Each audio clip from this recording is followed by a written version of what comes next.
Hello ಎಲ್ಲರೂ ಹೇಗಿದ್ದೀರಾ? ನಾನಂತೂ ಖುಷಿಯಾಗಿದ್ದೀನಿ. ನೀವೆಲ್ಲರೂ ಖುಷಿಯಾಗಿದ್ದೀರಾ ಅಂತ ಕೂಡ ಭಾವಿಸ್ತೀನಿ. ಹಾಗೇನೇ ಇವತ್ತು ಪಾಪುದು 9 ತಿಂಗಳದ್ದು ಇಂಜೆಕ್ಷನ್ ಇತ್ತು. ಸೊ ನಾನು ಅದಕ್ಕೇ ಇಂಜೆಕ್ಷನ್ ಕೊಡ್ಸೋಕ್ಕೆ ಅಂತ ಹೋಗ್ತಾ ಇದ್ದೀನಿ. ನಾನು ಬೇಗನೆ ಹೊರಡೋಣ, ಇಲ್ಲಾಂದರೆ ತುಂಬಾ ಲೇಟ್ ಆಗಿಬಿಡುತ್ತೆ ಅಂತ ನಾನು 9:30ಗೆ ಹೋದೆ. ಆದರೂ ಸುಧಾ ನನಗೆ ಲೇಟ್ ಆಯಿತು. 11:30 ಆಗಿಬಿಟ್ಟಿತ್ತು. ತುಂಬಾ ಜನ ಇದ್ದರು. ಬಟ್ ಅಲ್ಲಿ ಇನ್ನೂ ತುಂಬಾ ಪ್ರೊಸೀಜರ್ಗಳಿರುತ್ತೆ. ಅದನ್ನೆಲ್ಲ ಕಂಪ್ಲೀಟ್ ಮಾಡೋಷ್ಟೊತ್ತಿಗೆ 11:30 ಆಗೇ ಬಿಟ್ಟಿತ್ತು. ಅಲ್ಲಿ ಕೂಡ ಇಂಜೆಕ್ಷನ್ ಕೊಡೋದು ತುಂಬಾ ಲೇಟ್ ಮಾಡಿದ್ರು. ಅದಕ್ಕೇ ನನಗೆ ಸ್ವಲ್ಪ ಲೇಟ್ ಆಯ್ತು. ಇಲ್ಲಾಂದರೆ ನಾವು ಮಂಡ್ಯದಲ್ಲಿ ಮಾಡಿಸಿದ್ದು ತುಂಬಾ ಬೇಗ ಕೂಡ ಆಗ್ತಾಯಿತ್ತು. ನನಗೆ ಅವ್ರು ಹೇಳಿದ್ರು ಇಂಜೆಕ್ಷನ್ ತೊಗೋಬೇಕಾದ್ರೆ ವೀಡಿಯೋ ಮಾಡೋಂಗಿಲ್ಲಪ್ಪ ಅಂತಂದರು. ಸೊ ಅದಕ್ಕೆ ನಾನು ಸುಮ್ಮನಾಗ್ಬಿಟ್ಟೆ. ನಾನೇನು ಯಾವುದೂ ವೀಡಿಯೋ ತೊಗೊಳ್ಳಿಲ್ಲ. ಪಾಪ ಅವ್ನಿಗೆ ಚುಚ್ಬೇಕಾದ್ರೆ ಲಾಸ್ಟಲ್ಲಿ ಇದೊಂದು ವೀಡಿಯೋ ತೊಗೊಂಡೆ.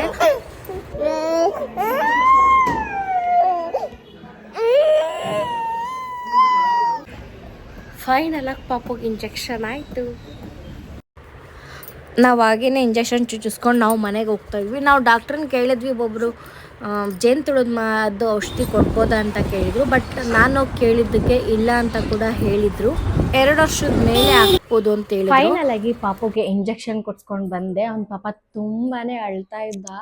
ನೋಡೋಕ್ಕೆ ಆಗಲ್ಲ ನನಗೆ. ತುಂಬಾ ಫಸ್ಟ್ ಆಫ್ ಆಲ್ ಭಯ. ಫಸ್ಟ್ ಆದರೆ ಅಣ್ಣ ಇರ್ತಿದ್ದ, ಅವ್ನು ಇಂಜೆಕ್ಷನ್ ಕೊಡ್ಸ್ಕೋಬೇಕಾದ್ರೆ ನಾನು ಸುಮ್ಮನೆ ಇರ್ತಿದ್ದೆ. ಬಟ್ ಇದೇ ಫಸ್ಟ್ ಟೈಮ್ ನಾನೇ ಹೋಗಿದ್ದೆ. ಯಾಕೆ ಅಂದರೆ ನಮ್ಮ ಯಜಮಾನ್ರು ಕೆಲ್ಸಕ್ಕೆ ಹೋಗ್ಬಿಡ್ತಾರೆ ಬೆಳಿಗ್ಗೆ 6:30ಗೆ. ಸೊ ಎಲ್ಲಾದರೂ ನಾನು ಒಬ್ಬಳೇ ಓಡಾಡಬೇಕು, ಹೋಗಿದ್ದು ಬಂದು ಮಾಡಿ ನೋಡ್ಕೋಬೇಕು. ಅದಕ್ಕೇ ಸೊ ನಾನು ಈ ಸರ್ತಿ ಫಸ್ಟ್ ಟೈಮ್ ನಾನು ಒಬ್ಬಳೇ ಹೋಗಿದ್ದೆ. ಪಾಪ ಅವ್ನು ತುಂಬಾ ಹತ್ಬಿಟ್ಟ. ಹಾಗೆಯೇ ಜ್ವರ ಬರುತ್ತೆ ಅಂತ ಕೂಡ ಹೇಳಿದರು. ಪಾಪುಗೆ ಜ್ವರ ಬಂದಿತ್ತು, ಅವತ್ತಿನ ದಿನ ಬಂದಿರಲಿಲ್ಲ, ಅದ್ರ ಬೆಳಗ್ಗೆ ಕೂಡ ಬಂದಿತ್ತು. ಅವನಿಗೆ ಬಂದಿತ್ತು. ಅವನಿಗೆ ಸ್ವಲ್ಪ ಅಷ್ಟೇ ಬಂದಿದ್ದು, ಜಾಸ್ತಿ ಏನು ಬರೋಕ್ಕೆ ಹೋಗಲಿಲ್ಲ. ಆಮೇಲೆ ಮತ್ತು ಫೈನಲ್ ಆಗಿ ನಾನು ತಾಯಿ ಕಾರ್ಡ್ ಆವಾಗಲೇ ಮಾಡಿಸಿದ್ದು. ಅವನಿಗೆ ನಾನು 3.5 ತಿಂಗಳಲ್ಲಿ ರೋಟಾ ಸಮಥಿಂಗ್ ಏನೋ ಕೊಡಿಸಿರಲಿಲ್ಲ ಆವಾಗ. ಅದನ್ನು ಕೂಡ ಹಾಕಿದ್ರು ಇದೇ ತಿಂಗಳಲ್ಲಿ ನನಗೆ. ಇವಾಗ ನೆಕ್ಸ್ಟ್ ಇರೋದು ನನಗೆ 16 ತಿಂಗಳಿಗೆ ಅನಿಸುತ್ತೆ. ಅಂದರೆ 1.5 ವರ್ಷ ಆವಾಗ ಕೊಡಿಸ್ಬೇಕನ್ಸುತ್ತೆ. 1.5 ವರ್ಷಕ್ಕೆ ಒಂದು ಕೊಡಿಸ್ಬೇಕು.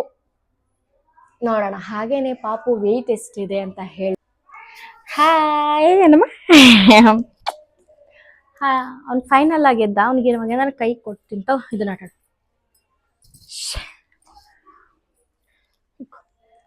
ಇಟ್ಕೊಳ್ಳಿ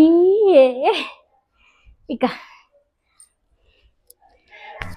ಅವನು ಎದ್ದ. ಅವನಿಗೆ ಇವಾಗ ಮೈಕ್ ಬೇಕಾಯ್ತಾ, ಇದು ಮೇಲ್ಗಡೆ ಈ ಥರ ಇದೆಯಲ್ಲ, ಸೊ ಅದಕ್ಕೆ ಬೇಕು. ಇವಾಗ ಅವನಿಗೆ ಎಷ್ಟು kg ಇದ್ದ ಲೋಗಿ ಅಂತ ಹೇಳ್ತೀನಿ. ಪಾಪು ಫಸ್ಟ್ ನಾನು ಹೋದ ತಿಂಗಳು ಹಾಕಿಸಿದಾಗ 8 kg 400 ಗ್ರಾಮ್ ಸಮಥಿಂಗ್ ಏನೋ ಇದ್ದ. ಇವಾಗ ಹಾಕ್ಸಿರೋದು 9.5 kg ಆಗಿದ್ದಾನೆ. ನನಗೂ ಗೊತ್ತಿಲ್ಲ ವೆಯ್ಟ್ ಎಷ್ಟಿರಬೇಕು ಅಂತ. ನೋಡ್ತೀನಿ. ತಾಯಿ ಕಾರ್ಡಲ್ಲಿ ಅದನ್ನು ಮೆನ್ಷನ್ ಮಾಡಿಲ್ಲ ನನಗೆ ಎಷ್ಟು ವೆಯ್ಟ್, ಅಂದರೆ ಎಷ್ಟು ತಿಂಗಳಿಗೆ ಎಷ್ಟು ವೆಯ್ಟ್ ಇರಬೇಕು ಅಂತ. ನಾನು ಸರ್ಚ್ ಮಾಡಿ ಏನಾರ ಸಿಕ್ಕಿದ್ರೆ ನಾನು ಇಲ್ಲಿ ಪಿನ್ ಮಾಡಿರ್ತೀನಿ, ಚೆಕ್ ಔಟ್ ಮಾಡ್ಕೊಳ್ಳಿ. ಹಾಗೇನೆ ಇಲ್ಲಿವರೆಗೂ ನೋಡಿದ್ದಕ್ಕೆ thank you so much. Next ವ್ಲಾಗಲ್ಲಿ ಸಿಗ್ತೀನಿ. ಬಾಯ್.